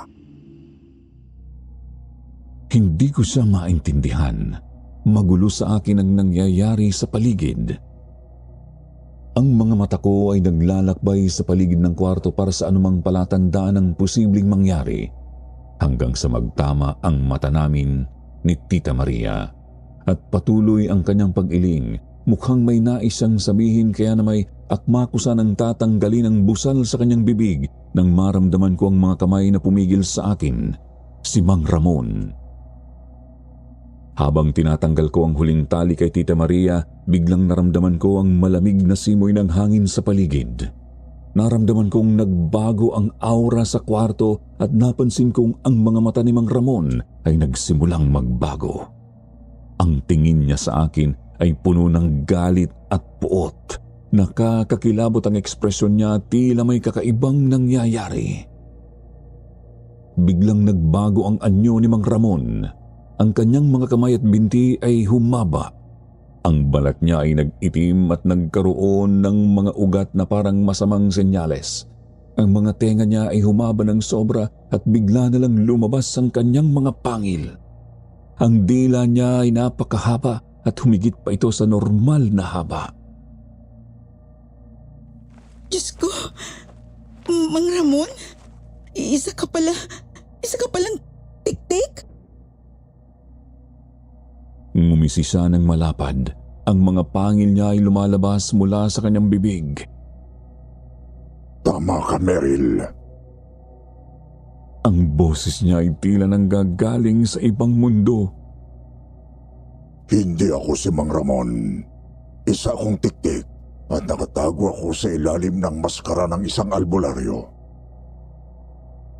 Ngayon ay nauunawaan ko na kung bakit may kakaibang nangyari. Ang takot ko ay tumataas habang ang pangitain ng mga pangil, mahahabang dila at itim na balat ni Mang Ramon ay tila nagpapasok ng mga impyerno sa aking isipan. Pero bakit? Bakit mo kailangan gawin ito kay Tita Maria? Napaisip ako na kailangan kong lumaban sa aswang na to, kaya na may gumawa ako ng paraan para mabaling ang kanyang tingin. Kitang-kita ko sa likod ng pintuan ng buntot pagi na pangontra sa aswang at nasa bulsa ko ang asin na may bawang at ang holy water. Naghanap ako ng perfect timing para umatake sa kanya. Madali lang. Gusto kong makuha ang kaluluwa ng anak niya sa kanyang sinapupunan. Isang pagkakataon na makakakuha ako ng malaking kapangyarihan. Nagulat ako sa sinabi niya. Kung gayon ay tama nga ang aking hinala. Kung iniisip mong matatalo mo ako, sumuko ka na. Hinding-hindi kayo makakatakas sa akin. At ang sanggol na yan ang lalo magpapalakas sa aking kapangyarihan! Hindi! Dali-dali kong hinugot ang maliit na bote sa aking bulsa at lumapit sa tiktik para sabuyan ito ng asin na may bawang. Sa aking sorpresa ay naging matagumpay ang una kong atake. Pinagpatuloy ko ang pagkakakalag kay Tita Maria pero hindi pa nagtatagal ay may naramdaman na akong kamay sa aking braso at tahasan akong hinagis sa dingding. Nang muli kong ibalik ang aking pansin kay Mang Ramon, napansin ko na siya ay nasa harapan ko na. Tila bigla ang lumitaw mula sa wala. Ang malamig na hangin sa paligid ay tila nagbigay daan sa kanyang presensya. Nakayakap ang kamay niya sa aking leeg. Ang mga daliri niya ay tila bakal na humahawak sa akin. Dapat ay una kang mamatay. Nang marinig ko ang boses niya ay lalong binalot ng takot ang aking katawan, lalo na nang dahil sa tono niya na tila ba puno ng kasiyahan at puot. Wala kang lugar sa ritual ko, Meryl. Para walang sagabal, dapat ikaw ang unang mawala. Nang tignan ko siya, ang kanyang mga mata ay nakatingin sa akin ng matalim. Ang ngisi niya ay tila umaabot sa kanyang mga tenga. Ang dilim ng kanyang balat at ang mahahabang pangil ay tila nagpapakilala sa kanya bilang isang halimaw na hindi ko pa nakikita sa aking buhay. Ang kanyang mga kamay na tila may kakayahang magpigil sa akin ay nagbigay sa akin ng panghihina. Bakit mo kailangan gawin ito? Boba! Paulit-ulit. Huwag mong tanungin ang mga bagay na hindi mo kayang intindihin. Ang ritual na ito ay para sa pagkuha ng kapangyarihan. Isang pagkakataon na ang mga tao tulad mo ay hindi makakaintindi. Hindi ko papayagan na mangyari ito. Sinubukan kong itulak siya palayo. Ang aking mga kamay ay nagsumikap na aluin ang pagkakahawak niya sa aking leeg. Ngunit tila wala akong sapat na lakas upang mapigilan siya. Walang magagawa ang mga taong tulad mo sa kapangyarihang merong kaming mga aswang. Ang kailangan ko ay ang kaluluwa ng mga walang kalaban-laban. At ikaw ay isa sa kanila. Habang ang kanyang mga kamay ay patuloy na nakahawak sa aking leeg, hindi ko maiwasang mag-isip ng mga paraan upang makawala. Nakatingin ako sa paligid ng kwarto. Hinahanap ang anumang bagay na maaaring makatulong sa akin. Ang mga gamit na dati ay tila walang silbi ngayon ay nagiging mga potensyal na sandata laban sa halimaw na ito. Mamatay ka na! Napapikit na lang ako nang ang isa niyang kamay ay tumaas at akmang ididiin sa aking leeg. Pero sa tagal ng aking pagkakapikit, nagulat na lamang ako nang lumuwag ang pagkakahawak sa akin. Nang tuluyang kumawala ang kanyang kamay sa aking leeg, agad akong huminga ng malalim nang hihina sa kanyang ginawa. Nang mahabol ko ang aking hininga, nilingon ko ang aking mga mata kung ano ang nangyari. Nang malaman ko ang kaganapan sa paligid, isang bagay ang nagbigay sa akin ng panggising. Nakita ko si Den na lumabas mula sa likod ng mga anino. Ang kanyang mga mata ay puno ng determinasyon. Seryoso siya at mukhang nagdadala ng isang pambihirang lakas na hindi ko pa nakikita. Sa aking pagkagulat, nakita kong si Den ay hawak-hawak ang kamay ng tiktik at pinipigilan niya ito mula sa pagkilos. Ang mga kamay ni Den ay tila hindi maaaring magkamali. Ang kanyang mga daliri ay naglalaman ng isang lakas na hindi ko maipaliwanag. Sinimulang magsalita ni Den. Ang kanyang boses ay puno ng pagmamakaawa at galit at ang unang katagang kanyang binanggit ang nagpagulat sa akin. Tatay! Oh, anak, nasasaktan ang tatay mo. Ilang beses na ba kitang pinaalalahanan na huwag mo nang galawin ang pamilya ni Meryl? Hindi ka pa rin nakinig. Alam kong matigas ang ulo mo, pero hindi mo dapat inisip na ang ganitong uri ng kabaliwan ay aking papayagan. Den? Anong ibig sabihin? Siya ang tatay mo? Ang Tiktik? Oo, Meryl. Si Mang Ramon o Tiktik ay aking tatay. At siya ang dahilan ng lahat ng kaguluhan sa ating bayan. Nagkakamali ka. Hindi mo alam ang ginagawa mo. Hindi mo na maitatago pa. Nagsimula kang mag-ingay tuwing gabi. Nagkahanap ng kawawang tao na bibiktimahin. Ngunit sa halip na makuha ang gusto mong kapangyarihan, nagiging sanhi ka lang ng takot at pag-alala ng mga tao. Habang nakaupo ako sa dulo ng kwarto, ang takot ko ay tila umaabot sa sukdulan. Ang Tiktik ay nakatayo sa harapan ko. Ang mga pangil niya ay nanginginig sa galit. Si Den naman na may hawak sa mga kamay ng Tiktik ay tila nagiging seryoso. Ang kanyang mukha ay puno ng pangako at determinasyon. Ngunit ang mga mata ng Tiktik ay nagliliyab sa galit. Umuwi na tayo, Tay. Itigil mo na to. Lumayo ka na, anak. Kung hindi ako magdadalawang isip na patayin ka. At hindi ako magdadalawang isip na patayin ang sino mang pipigil sa akin. Nakita ko ang lungkot sa mga mata ni Den habang sinasabi ito ng Tiktik. Ang kanyang mga balikat ay tila bumibigat at ang kanyang mga mata ay puno ng sakit. Ngunit sa kabila ng lahat ng iyon, nagbigay siya ng isang matatag na sagot. Hindi ko kayo hayaang magtagumpay sa inyong masamang plano. Huwag mong isipin na aalis ako rito nang hindi lumalaban. Sa isang iglap, nagbago ang anyo ni Den. Ang kanyang mga mata ay tila nagliwanag ng isang kakaibang enerhiya. Ang kanyang katawan ay unti-unting nagbago. Ang kanyang mga binti at kamay ay humaba. Ang kanyang balat ay naging mas madilim at ang mga tenga niya ay nagbago ng anyo.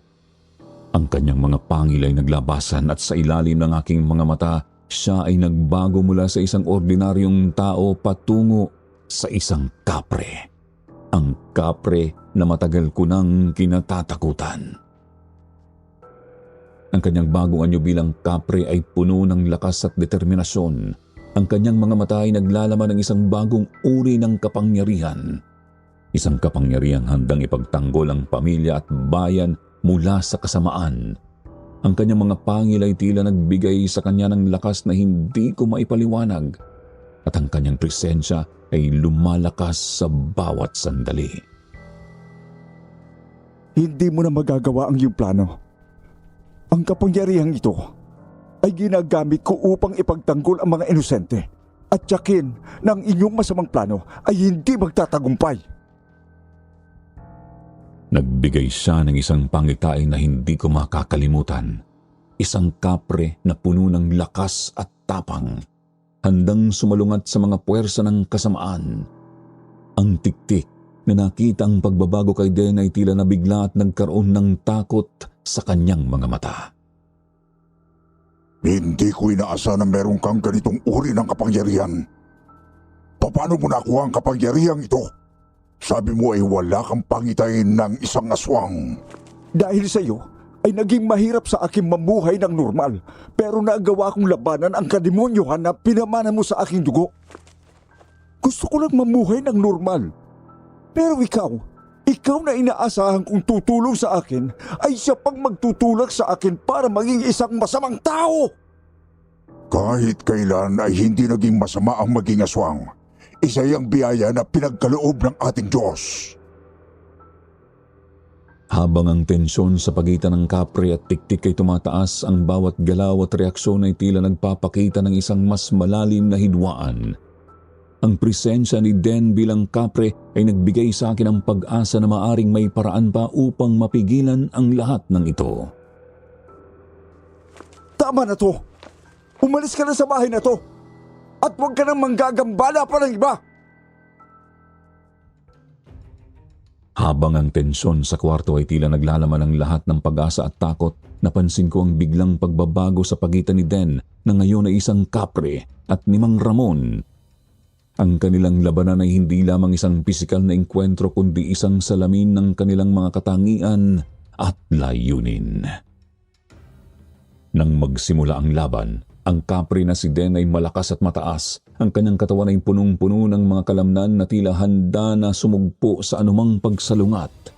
Ang kanyang mahahabang binti at kamay ay tila puno ng kapangyarihan at ang kanyang matatalim na pangil ay nagbigay sa kanya ng isang natural na banta.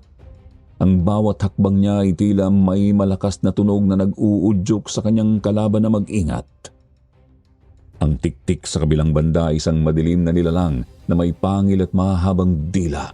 At ang kanyang mga pakpak na tila pinalakas ng hangin ay nagbigay sa kanya ng mabilis at mapanganib na paggalaw. Ang kanyang balat ay may kulay uling itim na lumalabas sa dilim ng kwarto. Ang kanyang mga pangil ay tila matalim na panghampas at ang mahahabang dila ay ginagamit niya upang magpalabas ng mabilis na mga pagsalakay. Ang kanyang mga pangil ay nagpalakas ng kanyang atake nang sumugod sa tiktik. Ang kanyang mga paa, malalakas at naglalaman ng lakas ay parang mga malalaking panggulong sumusubok na patumbahin ang kanyang kalaban. Sa isang mabilis na galaw, ang tiktik ay lumipat mula sa isang lugar patungo sa isa pa. Ang kanyang mga pakpak ay nagbigay sa kanya ng bilis na hindi maabot ng kapre. Ang mga mahahabang dila niya ay nagpapakita ng panganib habang siya ay umiiwas sa mga atake ng kapre at binubusalan ng kapre ng mga patalim na dila. Hindi mo lamang tunay na kapangyarihan. Magsisilbi ka lamang bilang isang halimbawa ng isang aswang na duwag. Ang pakpak ng tiktik ay nagbigay sa kanya ng kakayahang mag-hover sa itaas ng sahig habang ang kanyang mga malalaking kamay ay nagtangkang sumuntok mula sa ere. Ang bawat pagkilos niya ay tila may kasamang hangin na nagpapalakas ng kanyang porma at mga atake. Bawat atake ng tiktik ay tumatama sa katawan ng kapre na siyang nagdudulot ng mga malalim na sugat sa katawan nito. Hindi nagtagal, nagkaroon ng palitan ng malakas na pag-atake sa pagitan ng kapre at tiktik. Ang mga daliri ng kapre na tulad ng matutulis na pangil ay tila sinusubukan na pumigil sa bawat galaw ng tiktik, ngunit sa bawat pagsalungat ay natatamaan ng mga mahahabang dila at matalim na pangil ng tiktik. Ang bawat galaw ng tiktik ay tila may kasamang puwersa na nagiging sanhi ng sakit at panghihina ng kapre. Ngunit habang naglalabas siya ng malalakas na atake at sa bawat pagkakataon ang mga pakpak ng tiktik ay nagbigay sa kanya ng kakayahang umiwas sa bawat atake na siyang kinainis ng kapre. Hanggang sa ang tiktik ay tila napagod, ang kanyang mga galaw ay nagiging mabigat at ang mga sugat mula sa mga pangil at dila ng tiktik ay nagiging sanhi ng kanyang panghihina. Ang bawat pag-atake ng tiktik ay naglalaman ng pag-asa na ang laban ay papalapit na sa pagtatapos. Sa isang iglap, nagkaroon ng isang malakas na pag-atake ang tiktik. Ang kanyang mahabang kuko ay nagawa niyang idiin sa braso ng kapre at ang mahahabang dila ay tila sumasayad sa bawat sugat. Ang kanyang katawan ay tila nauuntog sa sahig habang ang mga sugat ay patuloy na dumarami. Kaya't kahit kailan ay hindi magandang ideya na maniniwala kang isa kang normal na tao. Matapos ang lahat ng ito, sana ay alam mo kung saan ka lulugaran, ha? Sa kabila ng lahat ng pagsusumikap ni Den, ang pag-asa na mapigilan ng tiktik ay tila nagiging malabong pangarap. Ang kapangyarihan ng tiktik ay tila nangingibabaw at ang kapre ay unti-unting nagiging mahina. Habang ang laban sa pagitan ng kapre at tiktik ay patuloy na umaabot sa pinakamasalimuot na bahagi, ako naman ay tila nawawala sa sarili kong takot at pangamba. Sa gitna ng kanilang malupit na pagsasalpukan, ang aking mga mata ay tumuon sa buntot pagi sa likod ng pintuan. Habang abala ang tiktik sa pagtutok sa kapre, dahan-dahan kong inilipat ang aking mga paa patungo sa pintuan. Ang bawat hakbang ko ay maingat at tahimik. Ang bawat tunog na maaaring magdulot ng pagkagambala sa laban ay ipinagpapaliban ko. Ang pintuan ay tila malayo pa, Ngunit ang bawat hakbang ko ay tila may kabigatan at takot na dala. Mabuti na lamang ang tiktik ay tila walang pakialam sa aking mga galaw. Ang kanyang mga mata ay abala sa pagtingin sa kapre. Nang makalapit ako sa pintuan, napansin kong nakasabit ang buntot pagi sa isang kawit malapit doon. Ang buntot pagi ay isang bagay na kilala kong maaring magbigay ng solusyon sa aming sitwasyon. Dahan-dahan kong kinuha ang buntot pagi. Ang aking mga kamay ay nanginginig sa kaba. Ang bawat galaw ko ay sinisiguradong hindi makakalikha ng anumang tunog na maaaring magdulot ng pag-aalala. Nang matagumpay kong makuha ang buntot pagi, ang pakiramdam ko ay tila may pag-asa na muling umusbong. Tumingin ako kay Tita Maria na sa isang sulok ng kwarto ay nakahiga, nakatali ang mga kamay at paa. Ang kanyang mga mata ay puno ng takot. Ngunit nang makita niyang nakuha ko ang buntot pagi, nagbigay siya ng maliit na senyas. Isang saglit na pag-angat ng kilay na tila nagsasabing, ayos lang siya. Ang senyas na yon ay nagbigay sa akin ng lakas ng loob upang magpatuloy. Mula sa pinto ay dahan-dahan akong tumao. Hawak ang buntot pagi at naghintay ng tamang pagkakataon upang maisakatuparan ang aking plano. Ang bawat saglit ay tila napakahalaga. Ang bawat hakbang ay maaaring magdulot ng pagbabago sa aming kapalaran. Sa gitna ng lahat ng pag-aalala at pangamba, umaasa ako na ang bawat galaw at bawat hakbang ay makakatulong upang mapigilan ang kasamaan at maibalik ang kapayapaan sa aming buhay. Nang makita kong nakatuon pa rin ang tiktik sa kapre, nagpasya akong kumilos. Ang bawat paggalaw ko ay maingat ngunit puno ng determinasyon. Nakakatuwa, sa kabila ng aking takot ay nagagawa kong magplano at mag-isip. Ang kapre na si Den ay tila nagkakaroon ng pagkakataon na gumawa ng paraan upang mapatalikod ang tiktik. Ang kanyang mata ay nagbigay ng senya sa akin na hindi ko maipaliwanag, ngunit alam kong ito ang tamang oras. Ngayon na! Hindi ko alam kung paano ko nagampanan ang aking bahagi, pero nagmadali akong tumalima. Dali-dali kong hinawakan ang buntot pagi na nakasabit sa pintuan. Ang bawat galaw ng buntot pagi sa aking mga kamay ay tila may kasamang lakas ng loob, kahit na ang bawat hakbang ay may kasamang pangamba. Walang ano-ano, hinawakan ko ang buntot pagi at sinimulang hampasin sa likuran ang tiktik. Ang bawat hampas ay naglalaman ng lahat ng lakas at determinasyon na mayroon ako. Ang malalakas na tunog ng bawat hampas ay tila nagbibigay sa akin ng lakas upang ipagpatuloy ang aking ginagawa. Lahat na yata ng enerhiya ko ay nailabas ko na. Ang mga braso ko ay nangalay habang patuloy kong hinahampas ang buntot pagi. Ang tiktik ay nagiging mahina sa bawat hampas. Ang kanyang balat ay tila nagiging mas madilim. Ang kanyang mga pangil ay nawawalan ng kapangyarihan. Ang mga mata niya ay nagiging malalim at tila puno ng pighati.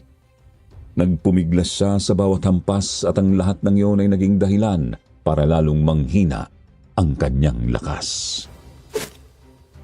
Hampas dito, hampas doon, habang pinipilit kong buksan ang aking mga mata at makita ang epekto ng aking ginawa. Sa bawat galaw, ang buntot pagi ay tila nagiging mas mabigat sa aking mga kamay, ngunit hindi ko binapalampas ang pagkakataon. Ang bawat hampas ay may kasamang sigasig na parabang ang aking buhay ay nakasalalay dito. Ngunit habang patuloy ako sa aking pagsisikap, biglang sumigaw ng malakas ang tiktik. Anak! Ang sigaw na yon ay tila isang matinding pagkagising para sa akin. Sa takot at pagkalito, idinilat ko ang aking mga mata at bigla kong napansin ang katotohanan na si Den ang kapre ay hindi na makaligtas mula sa mga hampas ng buntot pagi. Nang makita ko ang aking pagkakamali, agad akong napahinto sa aking ginagawa. Ang buntot pagi ay nasa ere at ako'y nakatingin sa nakahigang katawan ni Den na natamo rin ng mga hampas. Ang pagkabigla ko ay tila nagbigay ng takot sa akin. Si Den na sa kabila ng pagiging kapre ay tila bumabalik sa kanyang normal na anyo ay nagbigay sa akin ng isang malalim na pagtingin. Ang kanyang mukha ay puno ng pagkalito at sakit. Ngunit sa parehong oras, may pag-unawa sa kanyang mga mata. Ang mga pangil niya ay nagsimulang maglaho at ang kanyang katawan ay naging normal muli. Hindi ko alam kung anong lakas pa mayroon ng tiktik pero sa isang masiwas niya ng kanyang braso ay muli akong bumalibag sa sahig. Kahit kailan, hindi mo deserve ang mamuhay sa mundo naming mga tao. Nanlaki ang aking mga mata nang makita kong si Tita Maria sa kabila ng lahat ng pangyayari ay nagawang makakawala mula sa pagkakatali. Sa kabila ng takot at pagkalito, hindi ko maiwasang magtaka kung paano niya nagawa yun. Ang kanyang mga kamay ay nanginginig, ngunit ang determinasyon sa kanyang mga mata ay malinaw na malinaw. Sa isang iglap, lumapit siya sa nanghihinang tiktik. Ang holy water na hawak na ay kumikislap sa ilalim ng ilaw. Ang kanyang mga mata ay puno ng galit at tapang. Ang tiktik na sa kabila ng pagiging mahina ay tila nagiging masigla na muling nagmumukhang isang halimaw. Ang kanyang pangil ay muling lumalabas sa galit. Hindi ka na makakaligtas pa. Walang awa niyang ibinuhos ang holy water sa tiktik at sa isang malakas na sigaw napapikit ako sa biglaang tunog ng pag-ungol ng halimaw. Ang holy water ay tumulo sa balat ng tiktik at ang bawat patak ay tila may kasamang ingay ng pag-igik. Ang tiktik ay nagulantang, ang kanyang mga mata ay naging malalim at puno ng pighati. Ang bawat pag-ungol at sigaw na lumalabas sa kanya ay tila nagiging mas malakas. Ang kanyang balat ay nagiging singaw at ang kanyang mga pangil ay tila nagiging mas mapula at maputla. Masakit! Masakit! Tulong! Tulong! Nagkatinginan kami ni Den at ang takot at pangamba ay tila naglaho sa kanyang mga mata. Ang pagbuhos ng holy water ay tila nagbigay sa amin ng pag-asa na maaaring ito na ang pagkakataon upang matigil ang lahat ng ito. Ang mga mata ni Tita Maria ay puno ng lakas at tapang. Ang kanyang mga galaw ay tila nagsilbing simbolo ng pag-asa sa kabila ng lahat ng nangyari. Nagpatuloy ang sigaw ng tiktik at ang holy water ay patuloy na dumadaloy sa kanyang katawan. Ang mga pangil niya ay tila nagiging mas malalim at ang kanyang anyo ay nagiging mas mahirap tukuyin. Ang kanyang pag-ungol ay tila nagiging mas malakas. Ang bawat patak ng holy water ay isang nagiging sanhi ng mas matinding pighati. Tama na! Nagulat kami ni Tita Maria nang biglang pumagitna si Den, ang kapre na kaunting sandali na lang ay mapupuksa na sana namin. Naging maamo ang mukha ni Den na tila nagmamakaawa at sa halip, yakap-yakap niya ang tiktik na kanina ay nagmumukha ng napakahirap harapin. Huwag mo na siyang saktan! Ang bawat patak ng holy water ay tila naging sanhi ng higit pang sakit sa tiktik. Ang pag-ungol nito ay nagiging mas malakas. Ang kanyang balat ay tila nasusunog. Sa gitna ng pag-aalala at pagkabigla na baling ang tingin ko kay Den. Anong ginawa mo? Bakit mo siya iniligtas? Hinawakan ni Den ang ulo ng kanyang ama. Ang mga mata niya ay naglalaman ng mga luha habang itinutok sa akin ang kanyang tingin. Pakiusap, Meryl. Ibigay niyo na sa akin to. Aalis na kami. Lilisanin na namin ang inyong lugar. Hindi na kami muli manggagambala. Hindi niyo na kami makikita kahit kailan. Ano? Pero paano mo masisiguro na hindi siya mangbiktima sa ibang lugar? Ang tiktik na ito ay delikado. At hindi mo siya basta-basta mapipigilan. Ako nang bahala. Sa dulo ng lahat, ama ko pa din siya. Tutulungan ko siya. At hindi ko siya hayaan na manggambala sa iba. Ako nang bahala sa kanya. Pakiusap. Huwag niyo na siyang saktan pa. Kami na ang bahala. Ang mga salita niya ay nagdala ng isang bagong pag-asa. Ngunit ang takot ko ay hindi rin maitago. Ang bawat saglit ay puno ng pangangailangan na makatiyak na hindi na magkakaroon ng iba pang panganib sa aming lugar. Paano kung hindi mo siya makokontrol? Paano kung muling magbabalik sa dati niyang anyo? Maniwala ka sa akin, Meryl. Hindi na mangyayari yun. Hindi ko alam kung paano ako magre-react. Ang bawat saglit ay tila puno ng pangako, ngunit ang pangakong yun ay tila mahirap paniwalaan. Ang takot ko ay patuloy na bumabalik, ngunit ang pag-asa na mawawala ang banta ay nagbibigay sa akin ng lakas upang magpatuloy. Tiningnan ko si Tita Maria. Naiintindihan kong ama mo pa din siya din. Kaya sa pagkakataong ito, buo ang tiwala ko sa iyo na ilalayo mo siya sa amin. Lalong-lalo na sa aking anak. Opo, Tita Maria. Pakakaasa po kayo. Pinaalam ni Den ang kanyang pasya sa kanyang ama, ngunit sa labis na panghihina, hindi na ito nakasagot pa. Tumayo si Den na may hawak pa rin sa kanyang ama. Ang kanilang mga mata ay naglalaman ng mga luha. Paglabas nila sa pinto, ang mga mata ko ay nakatuon sa kanilang pag-alis. Ang bawat hakbang nila ay tila may halong pag-asa at takot. Hindi ko alam kung ito na nga ba ang katapusan ng lahat ng ito, ngunit ang pakiramdam na wala na tayong direktang banta ay nagbigay ng kaunting ginhawa. Naiwan kami ni Tita Maria sa gitna ng kalat at kaguluhan na parang hindi makapaniwala sa nangyari. Ang mga mata namin ay nagkatinginan, puno ng pag-aalala at pagkalito. Ang mga hininga namin ay nagmamadali. Ang mga puso namin ay tila sabik na magpatuloy sa tahimik na buhay. Sa gitna ng lahat ng ito, hindi ko na kayang maghintay pa. Agad akong tumakbo patungo kay Tita Maria at mahigpit ko siyang niyakap. Ang yakap na yon ay puno ng emosyon, pag-aalala, takot at higit sa lahat, ang ginhawang natapos din ang lahat.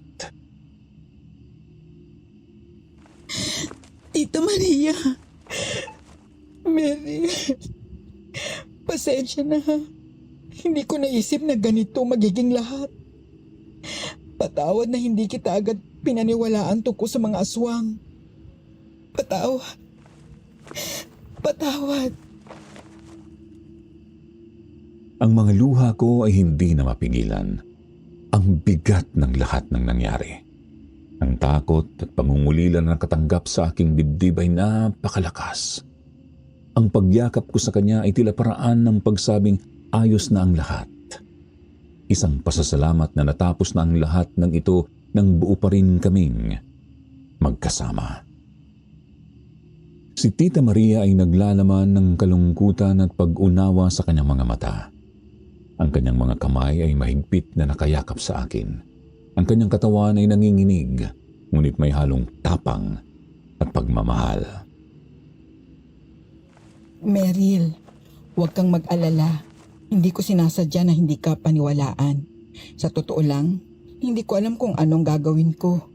Ang mga kwento mo ay tila sobrang mahirap paniwalaan para sa akin. Pero ngayon, naiintindihan ko na. Nagpatuloy siya sa pagyakap sa akin. Ang kanyang boses ay puno ng pagsisisi. Patawad, Meryl. Kung hindi ko lang sana binawasan ng mga pangyayari, baka hindi na naabot ng ganito. Salamat at nahanap natin ng paraan para matapos ang lahat ng ito.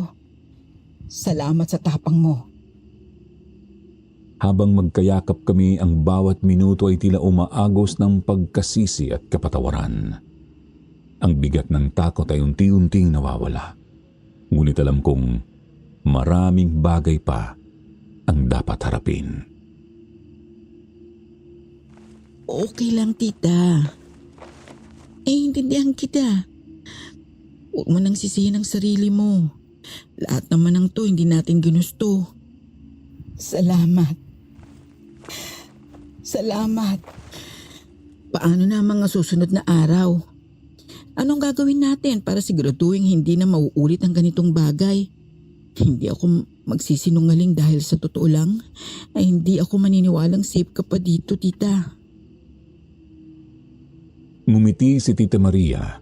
Ang kanyang mga mata ay naglalaman ng tapang at determinasyon. Ngayon, alam na natin ang totoo. Kailangan na nating maging handa. Kapag may nagbabantang panganib, hindi na tayo mag-aantay na mangyari ulit. Magtutulungan tayo at magsusumikap na mapanatili ang seguridad ng ating lugar. Naramdaman ko ang mga salita niyang yun na tila nagbibigay sa akin ng bagong lakas. Ang bawat saglit ay tila nagdala ng bagong simula. Ang pagsasama namin ay nagbigay ng pag-asa na sa kabila ng lahat ng nangyari, may liwanag na naghihintay sa dulo ng lahat ng nangyari. Ngumiti ako sa kanya. Ang aking puso ay puno ng pasasalamat. Tama ka, Tita Maria. Kakayanin natin to. Basta magtutulungan tayo. Nagpatuloy kami ni Tita Maria at kasalukuyang nililigpit ang mga kalat sa paligid. Habang inaayos ko ang mga gamit, napansin ko ang isang itim na libro na nakalapag sa sahig. Natatandaan ko ito. Ito yung libro na galing kay Mang Rabon. Nang makita ni Tita Maria ang libro na hawak ko, agad siyang naglabas ng galit. Yan ang Biblia ng kasamaan na ibinigay sa atin ni Mang Ramon. Napakadelikado ng librong yan na isa palang armas. Ang sinabi niya ay tila nagpapalakas ng pagkabahala ko. Ang mga mata ko ay lumaki sa takot at pagdududa. Biblia ng kasamaan? Bakit mo sinabing armas yun? Anong ibig sabihin ng ritual? Ayon sa tiktik kanina, ang librong yan ay ginagamit ng mga kagaya nilang aswang upang magamit ang kapangyarihan ng kasamaan. Ginagamit nila ito upang mapalakas ang kanilang sarili at makontrol ang mga masasamang espiritu. Sa oras na magkaroon ng ganitong uri ng libro, hindi mo na matitiyak ang mga pwedeng mangyari. Anong gagawin natin dito sa libro, tita? Gusto mo bang ibenta? Po? Tutal, ang laking perwisyo ang ginawa ng dalawang aswang kanina. Gusto mo bang ibenta yan sa black market? Malay natin kung mas mahal pa pala yan. Tita, nagbibiro ka na naman no. Ay hindi. Meryl, ibenta natin yan. Saan? Sa apoy. Ikaw talaga. Napaka-slow mo. Tara na, sunugin na natin yan. Sabi mo ibebenta. Bahala na. Tara na't kumuha ka ng gas at lighter dyan sa tindahan. Hindi pwedeng nasa bahay ko yan. Ang cute mo talaga, tita. Thank you, pamangkin. Sumunod ka na sa labas, ha? Opo. Nagpaapoy ako sa kahoy doon at nang lumiyab na yon, itinapon ko na ang itim na Biblia para masunog. Hawak-hawak ko sa braso si tita bilang senyales na okay na ang lahat. Meryl, pwede bang sa atin na muna ang nangyari? Po? Sa ngayon, hayaan mo munang sa atin na muna ang nangyari. Pero huwag kang mag-alala. Sa oras na makabalik na ang tito mo, ay ako na mismo makukwento sa kanya ng mga nangyari ngayon. Pero, tita. I know. Kasama pa naman kita eh. Tsaka nangako naman ng tito mo na uuwi agad sa oras na mabigyan ng pagkakataon. Ayoko lang na mabahala siya sa akin gayong nagtatrabaho siya sa ibang bansa. Si nanay po. Aba lalo na si ate. Kinabukasan yan, malamang nandun na ako sa Manila. Sige ta, kung yun ang gusto mo. Huwag kang mag-alala. Dito lang naman ako sa tabi mo hanggat wala pa si tito. Salamat, Meryl. Matapos naming masiguro na abo na ang itim na Biblia ay pumasok na kami sa loob at tinuloy ang paglilinis. 9 na buwan mula nang maganap ang lahat ng kaguluhan, Natapos ang mga pagsubok na kinaharap namin at ang buhay ay tila naging normal na muli. Ang mga takot at pangarap na maginhawa mula sa panganib ay nagbigay daan sa isang bagong simula. Alinsunod sa sinabi ni Nay Rosa na magiging premature ang kanyang baby ay mabuti na lang at hindi yun nangyari. Healthy na nanganak si Tita Maria after 9 months. Ilang buwan ang lumipas mula nang manganak si Tita Maria at ako ay nanatili sa kanyang tabi sa loob ng panahong iyon. Ang bawat sandali ng pag-aalaga sa kanya at sa bagong silang na sanggol ay nagbigay sa akin ng ligaya at kapayapaan. Ang pag-aalala ay napalitan ng saya dahil sa bagong buhay na lumitaw sa aming pamilya. Ang mga araw na iyon ay puno ng pagbabalik loob sa mga simpleng bagay. Ang pag-aalaga kay Tita Maria habang siya ay nagpapagaling, ang pag-aalaga sa kanyang bagong panganak, at ang pagbabalik sa normal na buhay. Ang pagkakaroon ng bagong miyembro sa pamilya ay tila nagpapalakas sa amin upang ipagpatuloy ang buhay sa kabila ng mga panganib na aming naranasan. Minsan habang kasama si Tita Maria at ang kanyang bagong panganak, nag-iisip ako tungkol sa lahat ng mga nangyari. Ang mga takot at pangarap na nagbigay sa amin ng lakas upang harapin ang hinaharap ay tila naging bahagi ng aming pagkatao. Nang dumating si Tito at bumalik sa bahay, agad na din akong nagpaalam kay Tita. Kailangan kong balikan ang buhay ko sa Manila. Sinabihan ko na din naman siya na ikwento ang nangyari sa amin, kung hindi ay ako mismo ang magkikwento kay Tito with exaggeration pa. Sobrang unexpected ng lahat ng nangyari. Pero nagpapasalamat pa din ako na nalampasan namin ni Tita Maria ang pagsubok na yon. Sa ngayon, isa na akong office girl sa Maynila at graduate na din ng college. Si Den ay kaibigan ko pa din. Nakakausap ko naman sa Messenger. Ang totoo niyan nito lang nang umamin siya, gusto niya ako at isa yun sa dahilan kung bakit nakabantay siya lagi sa amin para maipagtanggol ako sa tatay niya na si Tita pala ang puntirya. Hanggang dito na lamang po, Sir Jupiter.